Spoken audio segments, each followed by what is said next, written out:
What's going on, MSFers? Doolum here, back again with another video. And today, we're going to be talking about some different topics. So we're going to be talking about temporal, whatever the hell, frozen dimension, cataclysmic, temporal, whatever the hell it's called, the two different ones that are going on right now. We're also going to be talking about some massive storm buffs that were not talked about in the kit reveals for their reworks, but are one of them showing up in game, and the other one is shown up in some war practice that I was able to find.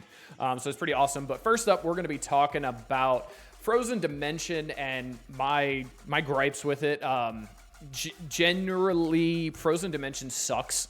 I'm on the last node right now, and it's literally just stand there for 5-6 turns sometimes until you get to end up going, which is pretty crappy because all the characters that are on here are just a bunch of rewind characters. There's a bunch of big pings from Black Knights that hit you way harder than what they look like.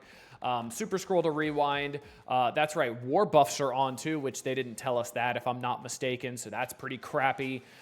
So nodes just being, they're not even hard. They're just 200%, 300% preloaded turn meter on enemies.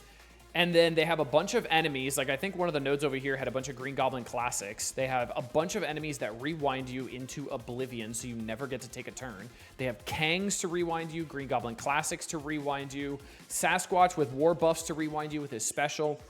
And then they put slow on you as well. And then by the time you can even get to a turn 4 minutes later, after your phone almost turned off by itself multiple times from lack of inactivity, you tickle the enemy because you have offense down, defense down, ability block, and you're just sitting there auto-basicking into an absorbing man on the back left corner or a gladiator on the back left corner doing no damage.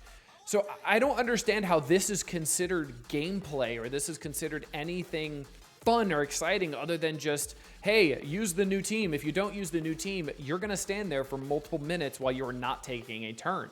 And I don't see how that's considered gameplay at all. It's just not. It's not at all, because this had a lot of potential to be really fun because there's some interesting nodes, but unfortunately the interesting is taken out of it because all it is preloaded turn meter, and then you stand there with your thumb in your ass waiting for it to be able to take a turn 5 minutes later. And they're so lazy, they've recycled nodes from previous pocket dimensions, like the one with the 5 Quicksilvers at the end, the Morgan Le Fays, the Agathas, the one that starts off with like a Black Cat and a Lizard and a Mismarv or Hardlight and stuff like that. Those were all reused, which is crappy. And it's just not that great. And the rewards are also pretty crappy. We can look at the rewards. Like, why are you thinking that giving us a 7 red sentinel is some kind of big prize? And then guess what? You're giving us red gear. Do we need red gear? Not really, because anybody who's actually able to finish this, which are extremely late game rosters, all have Mephisto. Odin is purple ISO, and most people that are going to be able to finish this have Odin already because, yeah, it wasn't too hard to get Odin. And then it's some Battle World currency, some snow globes, which sure, cool, whatever, some gold. But like, it's crappy rewards. Who the hell wants a 7 red sentinel? They're literally giving us all 7 reds on every character for free nowadays. And then you look at the timed rewards. Again, more red gear we don't need. Battle World currency, fine. You get that for the 100% run too. That's not terrible. Snow globes, also not the worst. You can get some... try to get the red stars for Shadow King. Cool. Purple ISO, whatever. But who needs a 3 diamond Scientist Supreme? Because if anybody was going to put 3 diamond on Scientist Supreme, they did it 3.5 months ago when Orcus was announced, and Scientist Supreme was one of the reworks. So what are these rewards? It's terrible, and it's just not worth it. This is essentially like a showcase event for the absolute A-Force to be able to get through these nodes without coring a bunch or having a massive Orcus, because you could use tech characters here, and you'll see I just used tech characters. I used Orcus pretty much, and Orcus did pretty well for me, honestly. But not everybody has a 3 diamond Nimrod because I got super lucky with the RNG orbs. Now, let's talk about the cataclysmic temporal or temporal cataclysm or whatever the heck it's called. I don't know. The other one, temporal cataclysm. So this one is has absolutely no rewards for it. It's all aesthetics. And then a little bit of snow globes, so nobody really cares. A little bit of snow globes here, some frames, some stuff like that. So the general complaint I'm seeing about this is, who gives a shit? It's cosmetics. I want to play for actual rewards that will impact my roster. And I hear you. I agree. I did this just because I know there's hidden rewards on the nodes, like 2 million gold on one node, some diamond orbs, stuff like that. There's like a random 100 Starnax shards as well. So, okay. It's random. They're not on the actual nodes, so you have to just complete the nodes, and you won't even see them pop up or anything. It's just, they'll just go into your inventory randomly. So do the nodes at least. You could do them on difficulty 1 with like no modifiers and just fly through it, so that's cool. But I want to talk about the positive of this. I feel like this is a great stepping stone for how Scourges or Trials should look like in the future. Like, look at some of these packs and Scourges that we haven't seen in almost a year or 2 years since APOC. When a player character gains stealth, they gain taunt. So guess what? You don't get stealth. So now your characters who have stealth on spawn just have taunt on spawn, like Dakin. That's not good. You don't want taunt on your Dakin. That's cool. On spawn, Astral characters gain speed up. That's helpful for us, but it's also hurtful because they have enemy Astral on the other side that are ridiculously fast. Battle World abilities are active. That's a cool Scourge. On enemy death, remaining enemies gain defense up. That's a ridiculously hard one. On spawn, apply Disrupted to player characters. That's hard. Like, why can't we have this for the Shadow King event? Because guess what? We wouldn't have had any ties because we have 348 Scourges here. Like, we have like 40 options or 30 options for Scourges here. Why can't this be the normal for a legendary unlock? Because this would actually make us give a damn about a legendary unlock instead of sitting there for 7 hours going 1 turn, 2 turn, 3 turns, 4 turns. Oh, I took 17 turns. Somebody told me I was only supposed to get 15 in their guide, so I gotta reset until I can get to 15 turns. That's not gameplay. That's just counting like an idiot. Like, it's not fun at all. But if you have this many modifiers, which is what we've been asking for since Old Man Logan Trials, and before that, there wouldn't be this much of an issue. And this is actually fun because, to my knowledge, I'm almost positive nobody's sat here and gone D12, all packs, and said, screw it. Just kidding. Some people have done it. That's disgusting. But look how many people have done it. 5.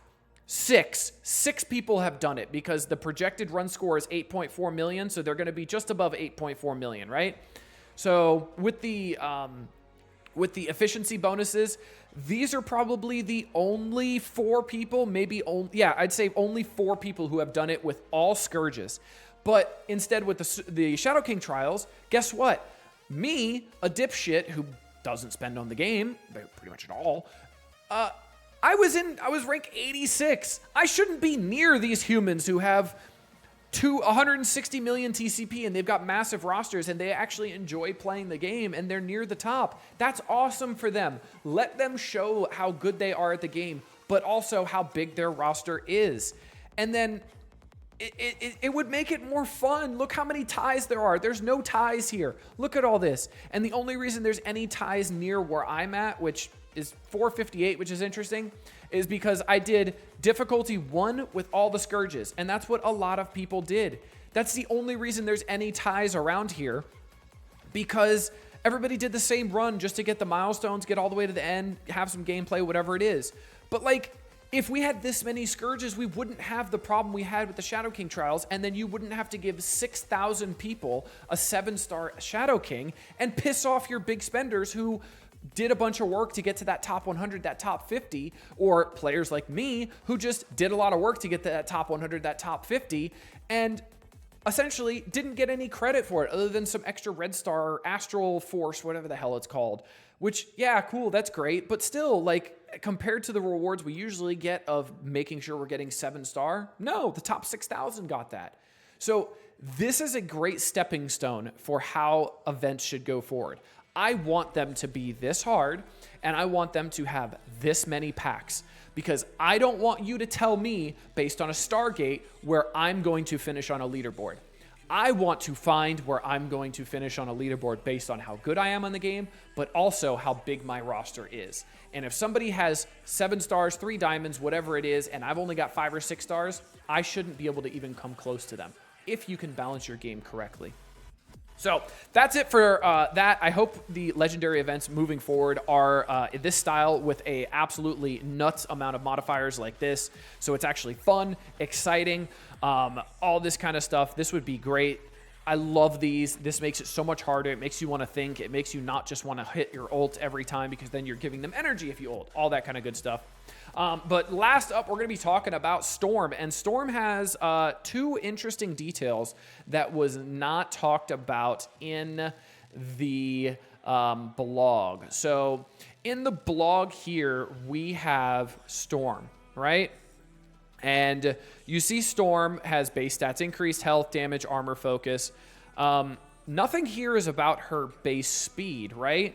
So you'll see if we go down to, I think it's Falcon. Falcon got a base speed upgrade up to 122. Before the rework, Storm was at 116. So the issue is now is Storm is at 131 in game. So she's a lot faster. So she's now going first on the Immortal X-Men team. And 131 is a rather fast character, believe it or not. So that was not like that, and that's not what we thought how it was going to work. So her being at 131 makes her one of the top tier characters speed-wise. And the reason why this means a lot, especially for the team, is on her passive. On turn, gains speed up for 2 turns. You're also applying speed up to all X-Men allies, X-Force, X-Men, Uncanny Event, all of them. So at 131 speed, you are going and then you are giving the rest of your team speed up. And with her special, guess what she's doing? Putting slow on everybody. She's also got a massive 2-turn stun on the primary target right away, which is kind of nuts. So Storm has just went from kind of good damage dealer, if you can get her to her 2 turns, to holy hell, this bitch is nuts. So she's going to be extremely, extremely good, even with just the 4 reworks before Jean Grey comes out, because there's another character in the game, and he's blue and has an awesome tail. That's Nightcrawler. Guess what Nightcrawler has? Nightcrawler spawns with speed up, has 120 speed on spawn, so he's going at 180 speed technically on his first turn. And guess what he does on his special? His special is giving 20% turn meter to all X-Men allies. And guess what? Storm is an X-Man. So Storm's going to get 20% on top of that 131 base speed. So she's getting 20% of that, which is 1/5, which is like 30 speed, 25 speed-ish, 26 speed. Actually, it's 26.25 speed. So she's getting 26 speed on top of that. So she's going at roughly 157, which is faster than Void Knight on his first turn. Then when she goes on her turn, she's giving all of her allies speed up. So all of the other slow people on her team are going to be way faster. So Nightcrawler with the 4 Immortal X-Men might be Crucible meta for the week or 2 before we get Jean Grey. So keep that in mind for your Crucible attacks. And then the other part of Storm on her kit that is not mentioned anywhere, so it's on her ultimate is attack all enemies for 110% damage. Damage increased by 100% per charge. Then you lose all charged. This character has 20 or more charge. This attack cannot miss, right? So nothing in here is talking about her ult not being able to be revived from, but that's how it's working in the game right now. I wasn't able to get footage of it because I wasn't able to hop into war practice before we got into a war, but Storm is permanently killing people with revives. I'm not sure if the revives are supposed to be taken off by her ultimate or her ultimate is a permanent kill. So I'm not sure which it is because there is obviously a difference. So I'm not sure the way that's supposed to be working, but regardless, guess what? Storm, if you see like an Astral with Dormammu on defense in Cosmic Crucible, you run this team and this team will delete it because they're going to be so fast because obviously Astral is extremely slow. And this team is going to absolutely delete it. So be on the lookout for using Storm with the Immortal X-Men as well as Nightcrawler to help before Jean Grey comes out in your next 2 weeks to Crucible, because I think they're going to be pretty nuts. But that's going to be it for this one. Until next time, this has been Duelim. Later, MSFers.